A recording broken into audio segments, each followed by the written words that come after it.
La situación de los derechos humanos en México atraviesa por una grave crisis, de acuerdo a Amnistía Internacional. El secretario general de esa organización dice que el gobierno hace como si no la hubiera. Nombres como Tlatlaya, Ayotzinapa, Apatzingán han impactado negativamente la imagen de México en el exterior. Tiene mucho que ver, efectivamente, con los derechos humanos y con el involucramiento de fuerzas del orden o fuerza pública en hechos lamentables.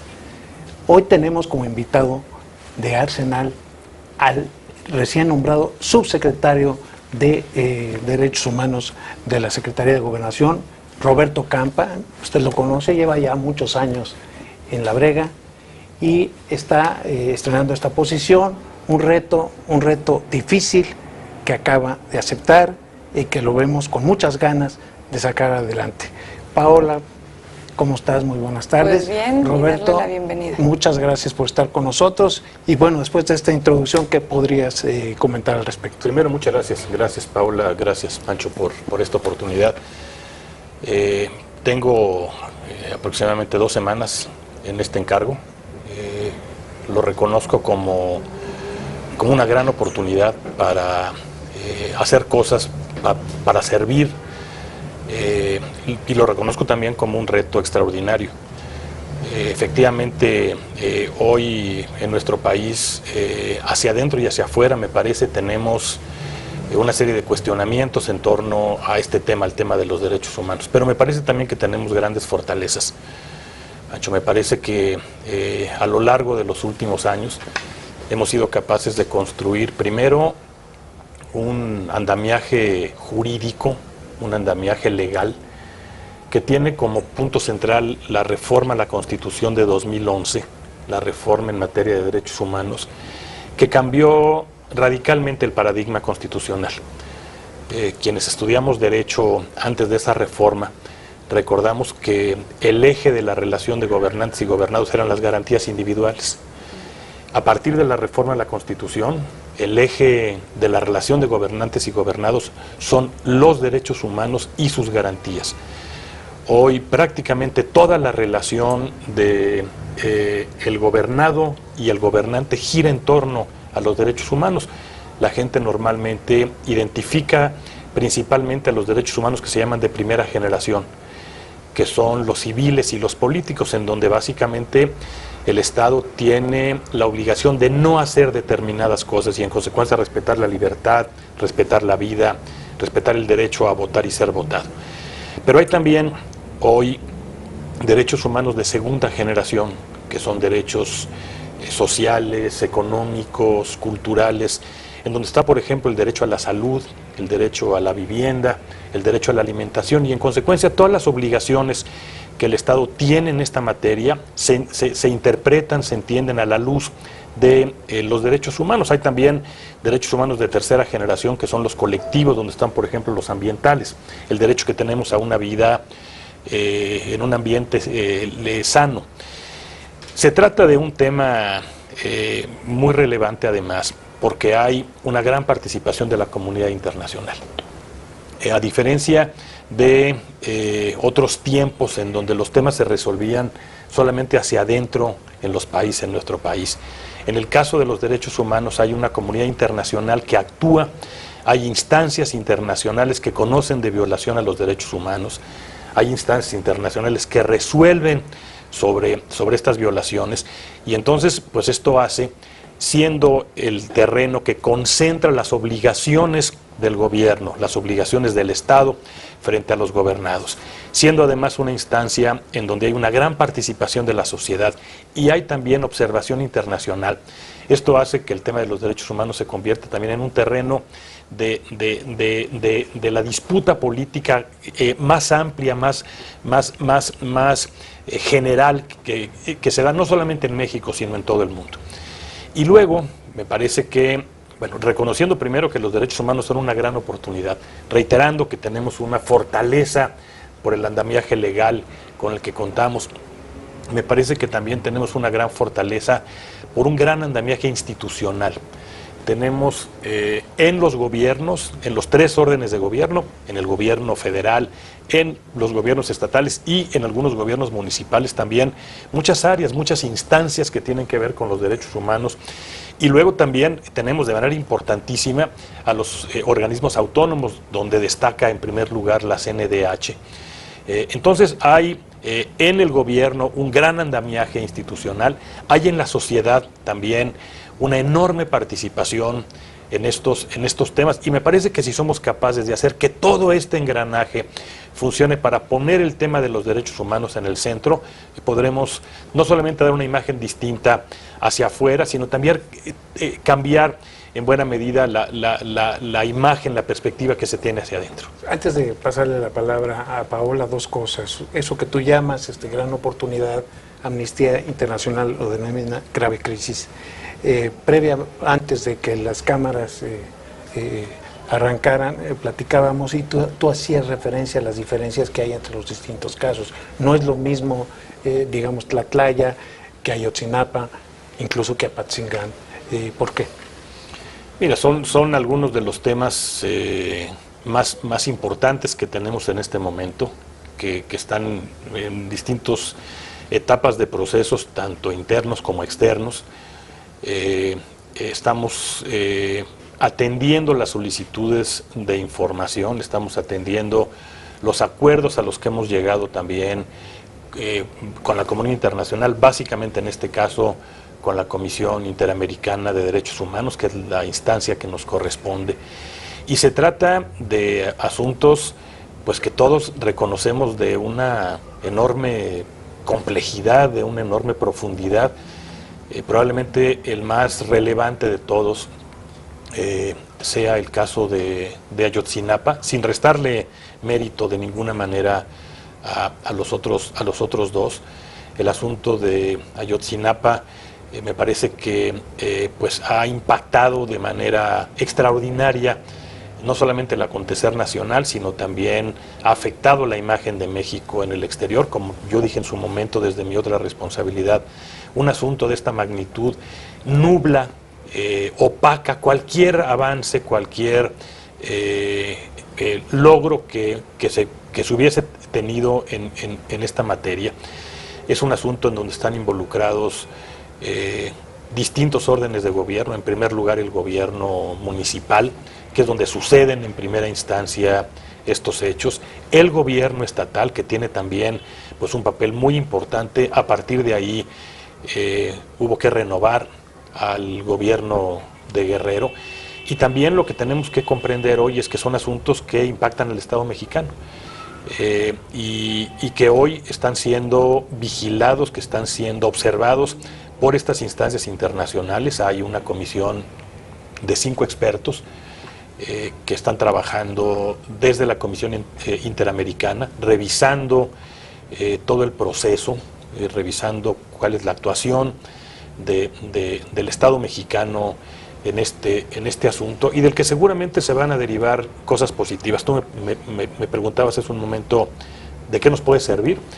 Me parece que nos puede servir primero para mostrar qué fue lo que se hizo en una investigación amplísima que tiene a más de 100 personas en este momento sujetos a proceso frente a los jueces.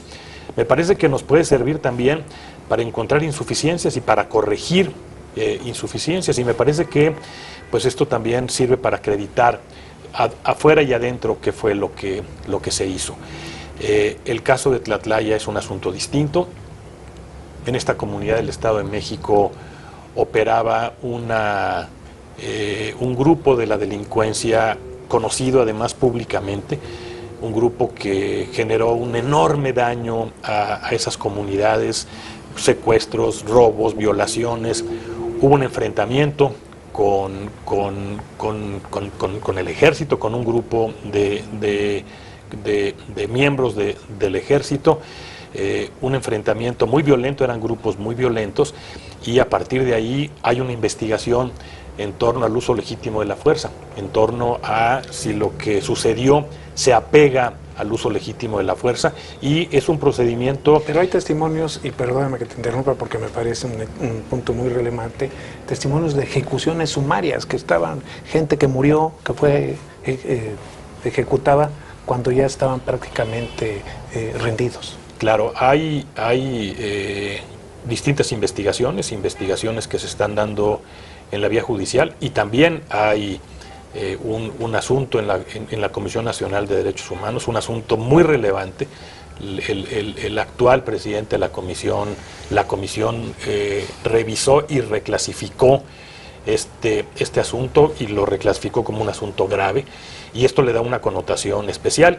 Y por lo que yo he encontrado en estos días, que he tenido oportunidad de trabajar pues mucho con todas las partes, estoy convencido de que el primer interesado en que la investigación concluya y en que a partir de la investigación se sancione a quienes tienen responsabilidad es el propio ejército. Me parece que lo que tenemos que plantear, y me parece que con justificada razón, es evitar descalificación de instituciones a partir de las conductas individuales. Y esa es la posición del ejército: que se investigue, que se llegue hasta sus últimas consecuencias en la investigación, y que se proceda conforme a lo que las instancias judiciales resuelvan. Lo que también es importante decir, y me parece comprender, es el entorno de una enorme violencia en el que se dieron estos acontecimientos. Y luego, el último asunto, para contestar a los tres, es el asunto de Apatzingán. A mí me correspondió desde mi anterior responsabilidad estar muy cerca de este tema, porque en Apatzingán, particularmente en Michoacán, se trabajó mucho en el programa de prevención. Hace alrededor de un mes y medio se instaló la mesa ciudadana, la mesa de seguridad y justicia. El propio secretario de Gobernación estuvo en la instalación, una mesa realmente plural, una mesa donde participan los personajes más variados y más representativos de una situación que vivió Apatzingán en los últimos años, que fue brutal, y que hoy está sin duda en una situación totalmente distinta. Como ellos mismos dicen, no es el paraíso Apatzingán, pero está muy lejos del infierno que fue. Y ahí, en un operativo que hemos estado revisando y analizando, hay este enfrentamiento, y pensamos que es un asunto que tiene otras características, y estamos también participando en los análisis de la información para ofrecer todos los elementos que sirvan para esclarecer este hecho. Del asunto de la corrupción y cómo atropella los derechos humanos en nuestro país a partir de los temas que ya citábamos. Sin duda es un elemento fundamental. Tenemos que ser capaces también, me parece, en el tema que nos toca, de empujar para evitar estos lazos, estos esquemas de complicidad, que en el caso de la delincuencia organizada se traducen en penetración por parte de los criminales de las corporaciones de policía y de justicia. Pero yo creo que es importante, porque el tema de la delincuencia organizada en nuestro país hoy está íntimamente vinculado con el tema de las drogas. Por cierto, el secretario de Gobernación está en la Asamblea General de Naciones Unidas en Nueva York,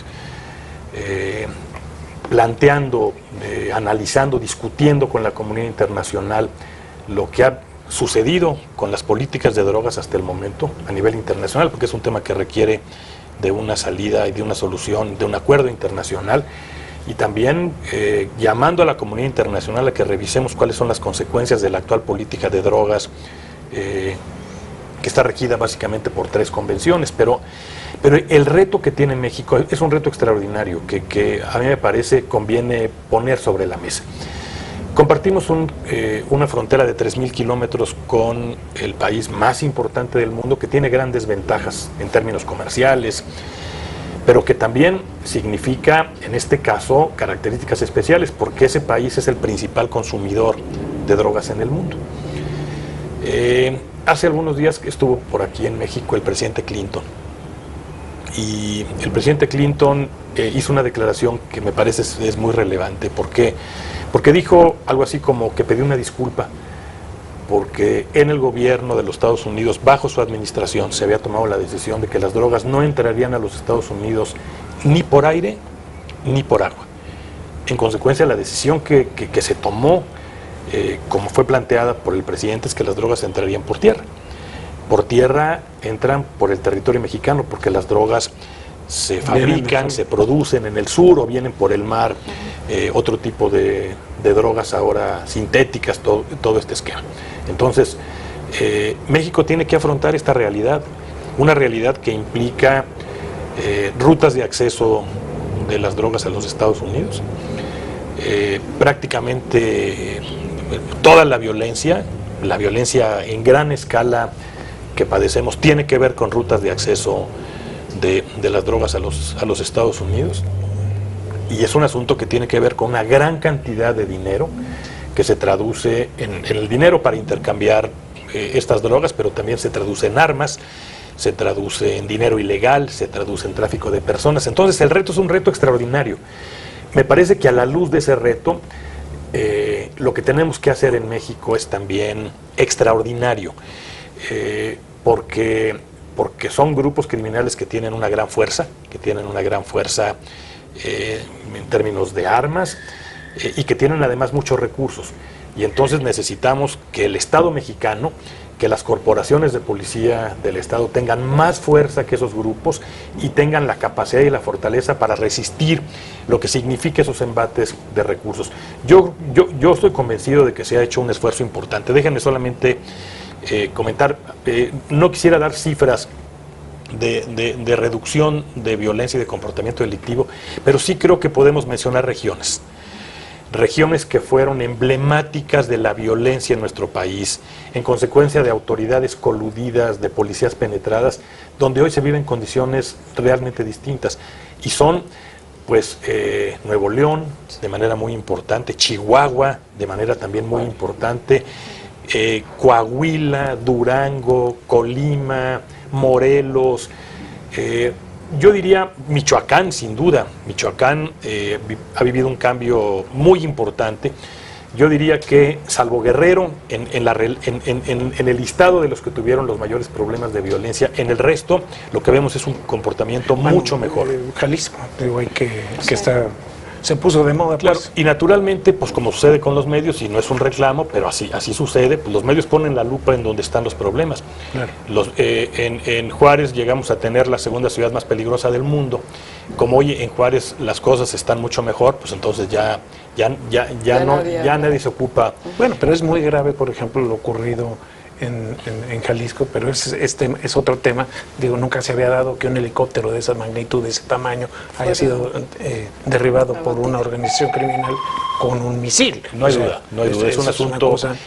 Y se han hecho ya todos los anuncios y se está trabajando en un esquema de coordinación que seguramente dará pronto resultados. No me quiero ir, Roberto, sin abordar el tema de la tortura y un poco el de migración, pero la tortura sobre todo porque lo que hemos estado leyendo, hay reportes muy serios donde afirman que está fuera de control. Hay 1.500 quejas este año en la CNDH sobre ese tema, 13 recomendaciones, un número muy alto que no había habido por parte de la CNDH hacia distintas instancias. Es decir, ¿qué pasa con este tema? Hay denuncias graves de organizaciones como Human Rights Watch, Amnistía Internacional. ¿Qué pasa? ¿Qué te has encontrado en ese tema en lo que nos queda de tiempo? Yo creo que los mexicanos sabemos bien que tenemos un problema entre la detención y la puesta a disposición. Y sabemos que ahí tenemos que corregir cosas. Tenemos que hacer cosas pronto para garantizar que la tortura se erradique en nuestro país. También es un tema cultural de nuestras policías que tenemos que eliminar. Necesitamos cambiar absolutamente esta mentalidad. Eso implica, me parece que fundamentalmente dos cosas en las que tenemos que profundizar. Uno es capacitación y otro son normas claras, protocolos claros y sanciones a quienes suponen que así pueden investigar mejor y resolver los temas de mejor manera, porque además hoy con el nuevo sistema de justicia penal, acreditar que una confesión se hizo mediante tortura, echa abajo todo el procedimiento. Sí. Puede haber 25 pruebas más, pero si se acredita que la confesión, que hubo tortura, el riesgo es que se echa abajo todo el procedimiento. Y en el tema de migración me parece que es un tema central. Yo creo que vinculado con derechos humanos tenemos básicamente dos escenarios, dos zonas de oportunidad. Una tiene que ver con la frontera sur y con los migrantes que vienen del sur. Un problema importantísimo, calculamos este año más o menos 130,000 quienes habrán de ser atendidos por el Instituto Nacional de Migración, 30,000 niños, prácticamente la mitad solos, la mitad con familiares. Es un tema humanitario.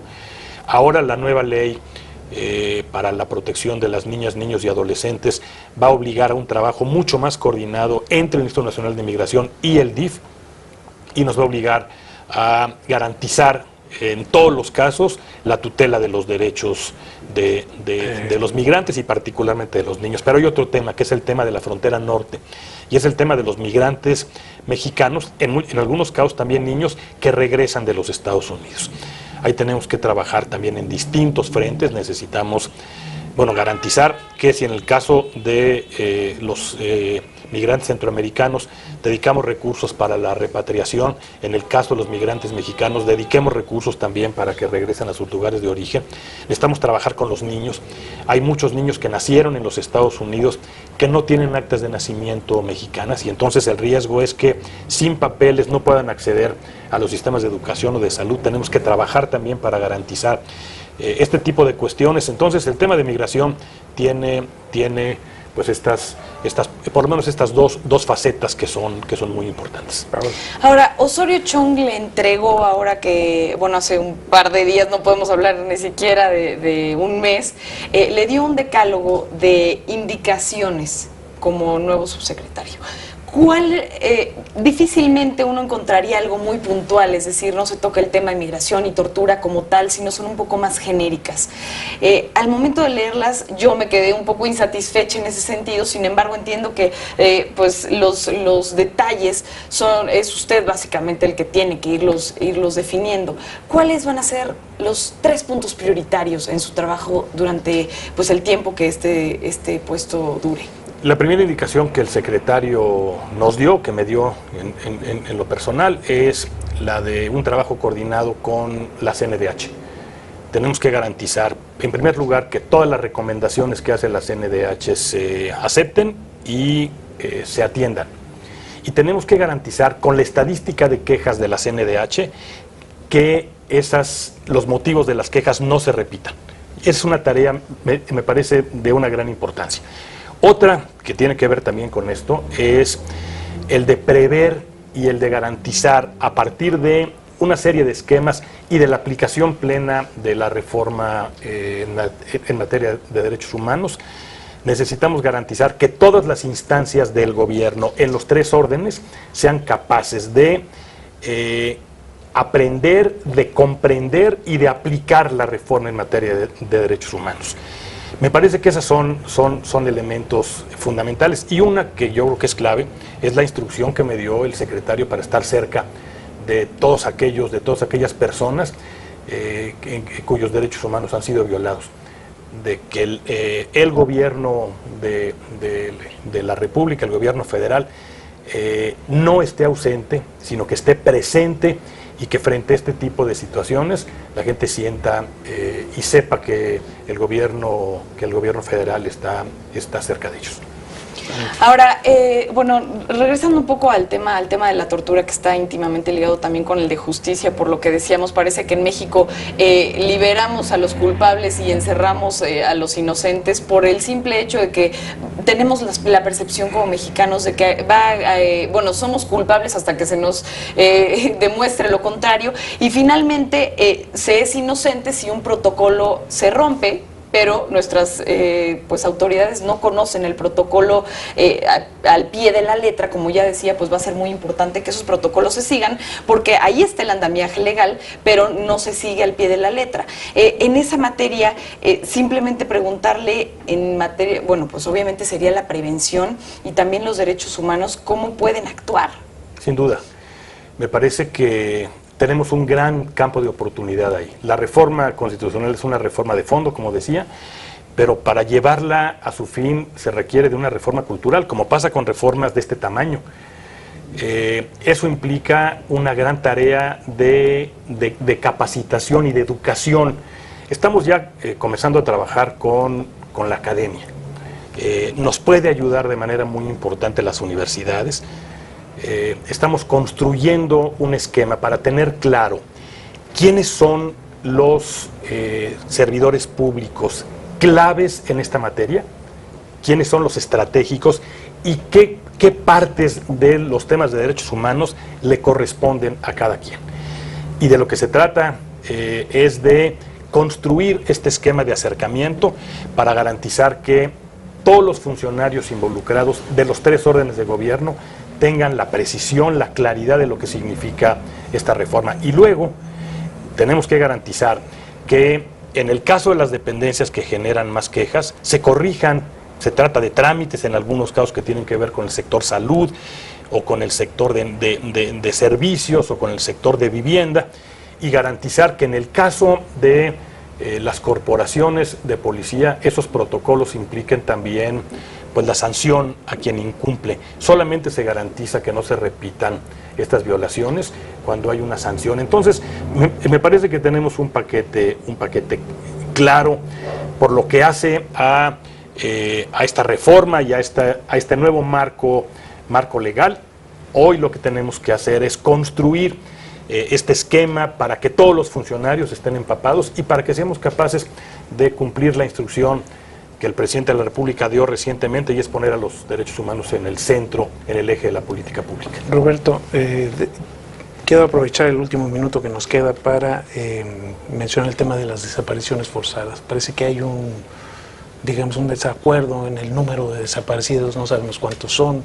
Unas dependencias traen unas cifras, otras traen otras, las organizaciones no gubernamentales traen otras.